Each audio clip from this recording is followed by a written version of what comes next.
ॐ भूर्भुवः स्वः तत्सवितुर्वरेण्यं भर्गो देवस्य धीमहि धियो यो नः प्रचोदयात्।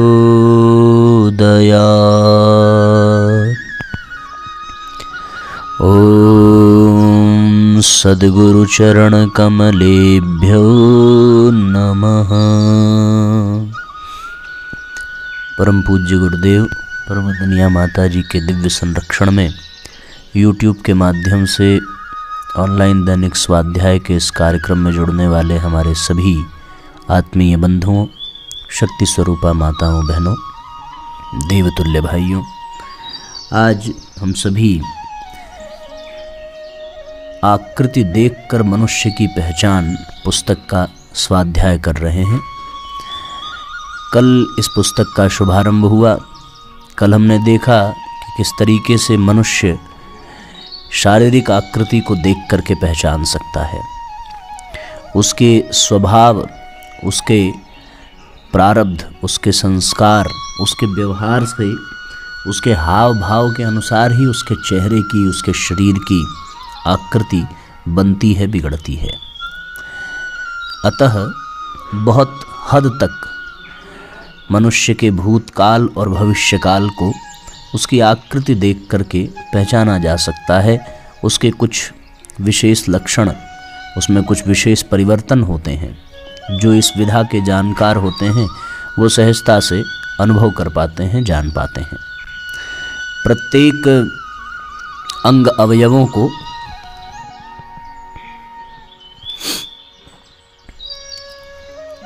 किसमें किस स्वभाव के नाते कौन से परिवर्तन होते हैं, यहाँ पर पूज्य गुरुदेव कुछ एक विशेष उदाहरण देने के माध्यम से हमें बताएंगे। हम सब ध्यानपूर्वक उसे सुनें, उसे समझें और उस पर प्रयोग करें, जिससे कि हमारा ज्ञान, हमारा अनुभव और भी अधिक प्रगाढ़ हो सके। सबसे पहले चर्चा करेंगे बाल के विषय में। बाल प्रायः हर एक पशु पक्षी के शरीर पर होते हैं। प्रकृति ने इन्हें भीतरी शक्ति की रक्षा के लिए बनाया है। अंदर की गर्मी को सुरक्षित रखने और अपव्यय न होने देने का काम इनके द्वारा पूरा होता रहता है। बड़ी चीज के लिए सुरक्षा का भी बड़ा प्रबंध करना पड़ता है। इसलिए अधिक बलशाली जीवों के शरीर पर अधिक बाल और कम बाल वाले जीवों के शरीर पर कम बाल पाए जाएंगे। साथ ही शरीर में जो भाग अधिक महत्वपूर्ण होते हैं उसमें बाल अधिक होते हैं। जिस मनुष्य के शरीर पर अधिक बाल हों तो समझना चाहिए उसमें जीवनी शक्ति अधिक है। मनुष्य बुद्धिजीवी प्राणी है, इसलिए मस्तिष्क की रक्षा के लिए सिर के ऊपर अधिक बाल पाए जाते हैं। पौरुष एवं ओज की ग्रंथियों से दाढ़ी, मूछों के बाल संबंधित हैं। जिनका मस्तिष्क अच्छा होता है उनके सिर पर बालों की प्रचुरता रहती है। जिसमें ओज, पौरुष एवं दृढ़ता होती है उनकी दाढ़ी, मूछों पर खूब बाल निकलते हैं। जिनके काम वासना अधिक होती है उनके गुप्त अंगों के समीप बालों की अधिकता रहती है। जिनका हृदय और कलेजा मजबूत होता है उनकी छाती पर बाल ज़्यादा रहेंगे। इनमें से जिस स्थान के बाल कम, हल्के, निर्बल, टूटे फूटे से रहें, समझना चाहिए कि उस स्थान पर रहने वाली शक्ति में न्यूनता है। गंजे आदमी अल्प बुद्धि होते हैं।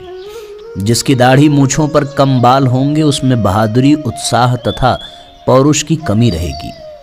छाती पर बाल न हो तो दिल और कलेजा कमजोर होगा। नपुंसकों के गुप्तांगों पर बालों की कमी रहती है। पुराने लोग मूछ और छाती पर बालों से रहित व्यक्ति को अशुभ मानते थे। इस मान्यता का यही कारण है।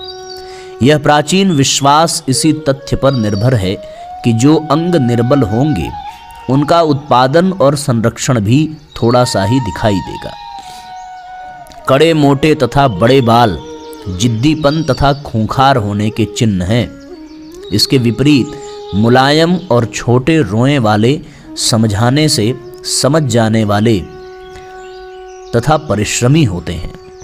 जंगली भैंसे के शरीर पर कड़े, मोटे तथा सघन बाल होते हैं। वह परले सिरे का खूंखार और जिद्दी होता है। इसके विपरीत छोटे, मुलायम रोम वाला शेर जैसा हिंसक पशु भी कुछ नम्र होता है। सिखाने और समझाने से शेर सर्कसों में काम करता है और कहना मानता है, पर जंगली भैंसा किसी सर्कस में काम करते नहीं देखा गया। ऊंट, बैल, घोड़े, गधे बड़े परिश्रमी और समझ जाने वाले होते हैं। इनके रोम छोटे तथा मुलायम ही होते हैं। उपरोक्त तथ्य के आधार पर यह कहा जा सकता है कि जिस मनुष्य के सिर, शरीर तथा अन्य अंगों पर कड़े, रूखे, टेढ़े, मोटे तथा बड़े बाल होंगे, वह क्रूर प्रकृति का कठोर कर्मी होगा। लड़ाकू, लुटेरे, निडर तथा बहादुर आदमियों के बाल ऐसे ही होते हैं। नेपोलियन, सीजर, सिकंदर के बाल कड़े और मोटे थे। इसके विपरीत चतुर राजनीतिज्ञ, कलाकार, धर्मात्मा प्रकृति के व्यक्तियों के बाल मुलायम होते हैं। एक और भी बात है कि कड़े बालों वाले दरिद्री और मुलायम बाल वाले धनी होंगे। कारण स्पष्ट है, जिद्दीपन का होना निर्धन रहने की निशानी है तथा नम्रता तथा बुद्धिमत्ता धनी बनने की आधारशिला है। अफ्रीका के नीग्रो और यूरोप के गोरों की तुलना कीजिए। अफ्रीकन छोटे तथा कड़े बालों के होते हैं, उनमें बुद्धि की न्यूनता पाई जाती है। यूरोपियनों के बाल लंबे और मुलायम होते हैं। नीग्रो लोगों के मुकाबले में गोरों की बुद्धिमत्ता स्पष्टतः प्रकट है। बेशक शरीर बल में अफ्रीकन बड़े चढ़े और गोरे उनसे हेटे होते हैं, पर बुद्धि के मामले में इसके बिल्कुल ही उल्टी बात है।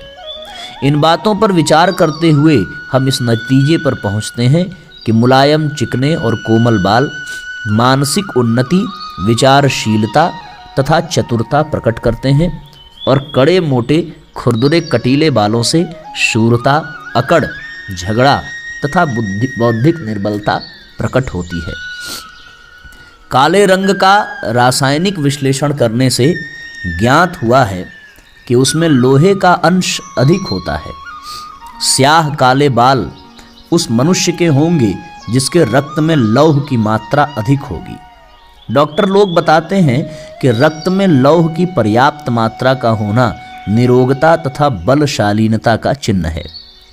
तात्पर्य ये है कि जिसके बाल काले रंग के हों, उसके बलवान, निरोग और दीर्घजीवी होने की सहज ही कल्पना की जा सकती है। इसी प्रकार कितने ही आधारों से यह बात भी जानी जा सकती है कि पतले बालों वाले कला निपुण तथा मोटे बालों वाले शारीरिक एवं मानसिक बल में बढ़े चढ़े होते हैं। किसी पेड़ को यदि उसकी आवश्यक खुराक न मिले तो वह मुरझाने लगता है। जो लोग ज़्यादा मानसिक परिश्रम करते हैं, उनके सिर पर बाल कम रहते हैं, कम बढ़ते हैं या उड़ जाते हैं। कारण ये है कि बालों की जड़ों को जो खुराक प्राप्त होनी चाहिए थी, वह उन्हें प्राप्त न होकर दिमागी कार्यों में खर्च हो जाती है। ऐसी दशा में खुराक की कमी के कारण सिर के बालों का कमजोर या कम होना स्वाभाविक ही है। इसलिए सिर के बालों को कम देखकर यह कहा जा सकता है कि यह व्यक्ति अधिक मानसिक परिश्रम करने वाला है। यूँ तो अनेक रंगों के बालों वाले लोग इस पृथ्वी पर पाए जाते हैं, पर मोटे तौर पर सुनहरे, कत्थई, लाल, भूरे, काले और मटमैले रंग के अधिक देखे जाते हैं। ऊपर बताया जा चुका है कि बालों का गहरा काला होना रक्त में लौह की मात्रा से संबंधित है। इसी प्रकार शरीर में रहने वाले विभिन्न रासायनिक पदार्थों की न्यूनाधिकता के असर से बालों के दूसरे रंग हो जाते हैं। किन्हीं देशों के आब हवा में कोई रासायनिक पदार्थ अधिक होते हैं, इसलिए वहाँ के निवासियों के शरीर में इन्हीं तत्वों की अधिकता हो जाती है। इसलिए वहाँ वालों के बालों की भी एक जाति बन जाती है। इटालियन, अमेरिकन, रूसी, चीनी तथा भारतीय लोगों के बालों की तुलना की जाए तो उनमें कुछ भिन्नता मिलेगी। यह भिन्नता उस देश के आब हवा का जो प्रभाव वहाँ के निवासियों पर पड़ता है उसके कारण है। यह तो हुई देश देश और जाति जाति के लोगों के बालों में फर्क की बात। एक देश के निवासियों में भी हर व्यक्ति में भिन्नता पाई जाती है। जिस प्रकार दो व्यक्तियों के आकृति एक सी नहीं होती, वैसे ही दो व्यक्तियों के शरीर में रासायनिक पदार्थ भी एक से नहीं होते और न मानसिक स्वास्थ्य एक से होते हैं। इस असमानता के प्रभाव बालों के रंग पर भी पड़ते हैं। जैसे रक्त में लौह की मात्रा के अनुसार बालों का कालापन होता है, वैसे ही अन्य पदार्थों तथा विचारों की स्थिति से अन्य रंग बन जाते हैं। काले रंग के अंतर्गत कुछ किस्में हैं जो मानसिक कारणों से बनती हैं। पाठकों को उन्हें भी जान लेना चाहिए। काला बाल यदि एकदम सीधा और लंबा हो तो समझना चाहिए कि यह व्यक्ति निराशा, दुख, चिंता के विचारों में डूबा हुआ उदास है। जिसके बाल लच्छेदार, घुंघराले, बलखाए हुए हों तो समझना चाहिए कि यह मनमौजी, प्रेमी स्वभाव, उपकारी, नेकी करने वाला, रोगी तथा हंसोड़ तबीयत का होगा। उसका क्रोध जल्दी ही शांत हो जाता है और किसी पर कहर नहीं बरसा सकता है। साधारणतः ऐसे मनुष्य पर भरोसा किया जा सकता है। जरा हल्के काले रंग के बालों वाला मनुष्य चंचल स्वभाव, बड़े बड़े मंसूबे बांधने वाला, भावुक तथा असंतोषी होता है। अपने को अभागा और दुखी कल्पना किया करता है। यदि यह हल्के काले रंग के बाल किसी गौर बदन व्यक्ति के सिर पर हों तो समझना चाहिए कि इसकी स्थिरता का कुछ भरोसा नहीं है। अभी इस पर जमा हुआ है तो कल किसी के बहकाने में आकर दूसरी तरफ लुढ़क सकता है। इस रंग के बाल खुशमिजाजी के सूचक हैं। वे स्त्री तथा बच्चों में बहुत जल्दी मिल जाते हैं। विनम्र, परोपकारी, पस्त हिम्मत, खुशामदी स्वभाव के सूचक हैं। यदि हल्के काले बाल कड़े और मोटे हों तो लापरवाही, अक्खड़पन, दूसरों की अपेक्षा स्वतंत्र प्रकृति तथा एकाकीपन पसंद करने की सूचना देते हैं। ब्राउन रंग, जिसमें लालिमा की प्रधानता होती है, ज्योतिष के मत से मंगल ग्रह की विशेषता है। यह रंग बहादुरी, हिम्मत, दृढ़ता तथा अहंकार का सूचक है। ब्राउन रंग के बालों वाले अक्सर दूसरों के साथ घमंड, अविश्वास और तिरस्कारजनक व्यवहार करते देखे जाते हैं। सामान्यतः यह रंग पशु वृत्ति का सूचक है, जो भले बुरे जिस भी भाग पर लग जाए उसी में मजबूती के साथ बढ़ती चली जाती है। इन बालों में लच्छेदार, सीधे, मोटे, पतले, कड़े, मुलायम आदि भेदों का भी वैसा ही फल समझना चाहिए जैसा कि पीछे काले बालों की चर्चा करते हुए बताया जा चुका है। बिल्कुल सुनहले बाल मृदुलता, विलास और खुशमिजाजी का चिन्ह है। ऐसे बालों वाले कोई बड़ा काम नहीं कर सकते, किसी संघर्ष में विजय भी कम ही प्राप्त करते हैं, फिर भी उनका विनोदी स्वभाव आकर्षक होता है। यदि सुनहरीपन में कुछ कालापन तथा लालिमा मिली हो तो यह मनोबल का सूचक है। ऐसे लोगों की बुद्धि तीव्र होती है और मानसिक शक्तियों का विकास विशेष मात्रा में हुआ देखा जाता है। उसमें लिखने, बोलने, कल्पना करने, निर्माण करने तथा प्रभाव डालने की शक्ति अधिक देखी जाती है। बिल्कुल लाल रंग के बाल कम ही दिख पड़ते हैं, पर जब दिख पड़ते हैं तो समझना चाहिए कि इस व्यक्ति के शरीर और मस्तिष्क में गर्मी तथा बदला लेने की व्यग्रता अधिक पाई जाएगी। जो काम करेंगे बड़े उत्साह, लगन तथा जी फिसानी से करेंगे, जा फिसानी से करेंगे। जिसके पीछे पड़ेंगे उसका पीछा आसानी से न छोड़ेंगे। जरा सी बात में उत्तेजित हो जाना, कल्पना जगत में भावुकता के साथ विचरण करते रहना, ऐसे लोगों का स्वभाव सा बन जाता है। कभी इस तरह के बाल देखने में आते हैं जो किसी खास रंग के नहीं होते। उन्हें न तो काला कहा जा सकता है, न लाल और न सुनहरी, वरन कई रंगों के मिश्रण से बने होते हैं। कालापन, लालिमा तथा सुनहरीपन की मात्राओं का न्यूनाधिक मिश्रण होने से दर्जनों किस्म के रंग बन सकते हैं। बालों के रंग इसी आधार पर दर्जनों किस्म के होते हैं और हो सकते हैं। आकृति विद्या का अभ्यास करने वालों को वह अनुभव प्राप्त करना चाहिए कि बालों का रंग देखकर यह अंदाज लगा सकें कि इनमें किस रंग का कम और किसका अधिक मिश्रण हुआ है। जिस रंग का जो गुण है वह मिश्रण में भी अपनी मात्रा के अनुसार गुण प्रकट करेगा।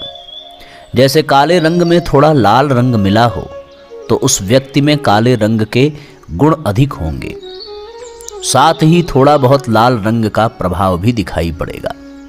साथ ही मोटे पतले छोटे लंबे कड़े मुलायम तथा लच्छेदार बालों की जो विशेषता होती है उसका भी समावेश पाया जाएगा। इस तरह इन सभी बालों की विवेचना करते हुए हर व्यक्ति के संबंध में अलग अलग मत निश्चित करना पड़ेगा। इस विद्या के अभ्यासियों को पुस्तक के आधार पर प्राप्त हुए ज्ञान का उपयोग स्वतंत्र बुद्धि से करना होता है। जैसे कि डॉक्टर लोग हर रोगी की विविध मार्गों से परीक्षा करके उसकी बीमारी का केवल पुस्तक के आधार पर नहीं वरन बुद्धिपूर्वक निर्णय करते हैं। बालों के कड़े और मुलायम होने का भेद महत्वपूर्ण है। हर बार फिर उसे दोहरा देना हम अनुचित नहीं समझते। पाठकों को स्मरण रखना चाहिए कि तार से कड़े बाल कठोरता, मर्दानगी, आत्मविश्वास, बल, दृढ़ता तथा अहंकार के सूचक होते हैं। ऐसे व्यक्तियों में कला, प्रेम, ममता, सहानुभूति प्रभृति कोमल गुणों की कमी होती है। इसके विपरीत मुलायम बालों वाले भावुक, मृदुल, कल्पना प्रिय, डरपोक, उपकारी, धार्मिक, दयालु, शांति प्रिय स्वभाव के होते हैं। जिनके बालों की जड़ों के खुरंट जमने लगें, सफ़ेद भूसी सी अधिक जमे, उन्हें गर्म प्रकृति का, तेज स्वभाव वाला, कठोर प्रकृति का एवं चिंताशील समझना चाहिए। शोक, अशांति एवं लंबी बीमारी के कारण बालों की जड़ें कमज़ोर पड़ जाती हैं और बीच बीच में से उखड़ने लगती हैं। जिनके बाल स्वतः ही छिरछिरे हों, उन्हें इतनी योग्यता अवश्य होती है कि निर्वाह से अधिक धन कमा सकें। शूल की तरह जिनके बाल ऊपर को उड़ते हैं वे क्रोधी, चिड़चिड़े और असहिष्णु देखे जाते हैं। अत्यंत घने बालों वाले धनी और चतुर तो अवश्य होते हैं, पर उन्हें मानसिक क्लेश सदा बने रहते हैं। रेशम ने मुलायम बालों वाले व्यक्ति बड़े भावुक होते हैं। उनके मन में प्रेम का प्रवाह स्वयं उमड़ता रहता है। माथे पर बहुत आगे तक यदि बाल आ गए हों तो वह सदा ही कठिनाइयों के बीच में गुजरने वाला होगा। जिसका मस्तिष्क बहुत ऊंचाई तक बालों से रहित हो वह अधिक समझदार होता है। कानों की जड़ से जिसके बाल बिल्कुल मिले हुए हों वह अपनी बात का धनी होता है। गर्दन पर बहुत दूर तक बाल चले गए हों तो इसे मानसिक विकास का चिन्ह समझना चाहिए। बहुत बड़ी और काली मूंछों वाले मनुष्य लड़ाकू, बहादुर और स्वाभिमानी होते हैं। छिरछरी, हल्की मध्यम ऊंचाई की मुलायम मूंछें बुद्धिमत्ता की सूचक हैं। बहुत ही छोटी और थोड़ी मूंछें होना पुरुषत्व के कई आवश्यक गुणों की कमी प्रकट करता है। जिनकी मूंछें बड़ी तेजी से बढ़ती हों उन्हें उतावले स्वभाव का समझना चाहिए। पूरी भरी दाढ़ी तेजस्वी पुरुषों की होती है। उथले स्वभाव के मनुष्यों की ठोड़ी पर थोड़े से बाल आते हैं और कान के आसपास की जगह खाली पड़ी रहती है। जल्दी बढ़ने वाली दाढ़ी बहुत धीरे धीरे बढ़े, उनकी मित्रता अधिक दिन किसी से नहीं निभती और न उसका कोई सच्चा सहायक होता है। इस तरीके से बालों के इन गुणों को देख करके हम किसी भी व्यक्ति के व्यक्तित्व का परिचय प्राप्त कर सकते हैं। अब जो व्यक्ति इस ज्ञान का जितना अभ्यास करेगा, जो व्यक्ति इस ज्ञान का जितना अभ्यास करेगा और जितना अपने जीवन में अनुभव करेगा वो उतना ही लाभान्वित हो सकता है। जो जितना बड़ा अभ्यासी होगा उसे उतनी ही सहजता से ये सारी बातें पता चल जाएंगी और इससे अपने जीवन में भी वो लाभ प्राप्त कर सकता है और दूसरों को भी लाभ दे सकता है। ऐसी स्थिति में हम सब के लिए ये विचारणीय है कि हम इसका अभ्यास करें। किस तरह के बाल से कौन से गुण मिलते हैं, किस तरह के बाल से कौन से अवगुण हैं, इसको याद कर लेना चाहिए अथवा एक जगह पंक्तिबद्ध श्रृंखलाबद्ध तरीके से लिख लेना चाहिए और हर एक व्यक्ति पर उसका प्रयोग करके देखना चाहिए। कुछ दिन प्रयोग करते करते आप धीरे धीरे इसके अभ्यासी हो जाएंगे और बड़ी सहजता से केवल बालों को ही देख करके आप किसी के हाव भाव विचार का मूल्यांकन कर पाएंगे, उसके भविष्य को भी जान पाएंगे कि ये भविष्य में कैसा बनेगा, भूतकाल को भी अनुभव कर पाएंगे कि पहले इसके स्वभाव कैसे हैं जिसके कारण इसके बाल ऐसे हो गए हैं। इन्हीं बातों के साथ आइए गायत्री महामंत्र का उच्चारण करते हुए आज के सत्र को विराम दिया जाए। ओम भूर्भुवः स्वः तत्सवितुर्वरेण्यं भर्गो देवस्य धीमहि धियो यो नः प्रचोदयात्। सभी आत्मीय बंधुओं को बहुत बहुत प्रणाम, बहुत बहुत धन्यवाद। अभी इसके ठीक बाद हमारे 18 सत्संकल्प सूत्र को आप सभी भावपूर्वक सुनेंगे, दोहराएंगे, उसको पढ़ेंगे, उसके बाद ही अपने स्वाध्याय को पूर्ण मानेंगे। सबको प्रणाम, सबको नमस्कार, सबको धन्यवाद। कल हम लोग नेत्र पर चर्चा करेंगे, किस प्रकार के नेत्रों से किस प्रकार की चीज़ें निकल करके आती हैं। इसी प्रकार भौहें, नाक, दांत, हाथ, होठ आदि गर्दन, कान सभी अंगों पर मस्तक, गाल, कंधे, छाती, पीठ, पेट, बाहें सब पर विस्तार पूर्वक चर्चा करेंगे। सबको प्रणाम, सबको नमस्कार, शुभ रात्रि। ओम भूर्भुवः स्वः तत्सवितुर्वरेण्यं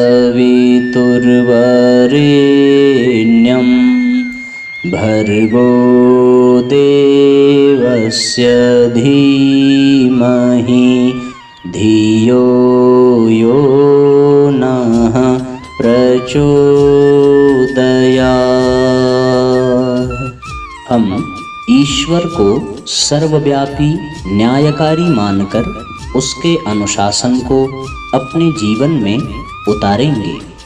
शरीर को भगवान का मंदिर समझकर आत्मसंयम और नियमितता द्वारा आरोग्य की रक्षा करेंगे।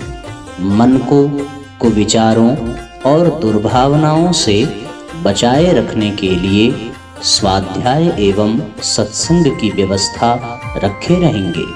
इंद्रिय संयम, अर्थ संयम, समय संयम और विचार संयम का सतत अभ्यास करेंगे। अपने आप को समाज का एक अभिन्न अंग मानेंगे और सबके हित में अपना हित समझेंगे।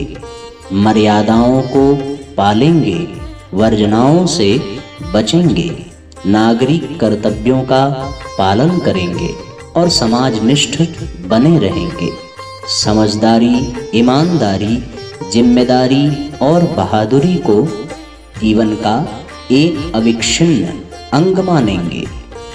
चारों ओर मधुरता, स्वच्छता, सादगी एवं सज्जनता का वातावरण उत्पन्न करेंगे। अनीति से प्राप्त सफलता की अपेक्षा नीति पर चलते हुए असफलता को शिरोधार्य करेंगे।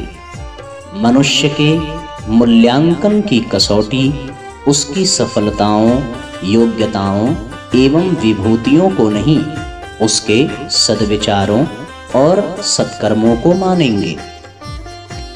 दूसरों के साथ वह व्यवहार नहीं करेंगे जो हमें अपने लिए पसंद नहीं। नर नारी परस्पर पवित्र दृष्टि रखेंगे। संसार में सत्प्रवृत्तियों के पूर्ण प्रसार के लिए अपने समय, प्रभाव, ज्ञान, पुरुषार्थ एवं धन का एक अंश नियमित रूप से लगाते रहेंगे। परंपराओं की तुलना में विवेक को महत्व देंगे। सज्जनों को संगठित करने, अनीति से लोहा लेने और नवसृजन की गतिविधियों में पूरी रुचि लेंगे। राष्ट्रीय एकता एवं समता के प्रति निष्ठावान रहेंगे। जाति, लिंग, भाषा, प्रांत, संप्रदाय आदि के कारण परस्पर कोई भेदभाव न बरतेंगे। मनुष्य अपने भाग्य का निर्माता आप है। इस विश्वास के आधार पर हमारी मान्यता है कि हम उत्कृष्ट बनेंगे और दूसरों को श्रेष्ठ बनाएंगे तो युग अवश्य बदलेगा। हम बदलेंगे, युग बदलेगा। हम सुधरेंगे, युग सुधरेगा। इस तथ्य पर हमारा परिपूर्ण विश्वास है।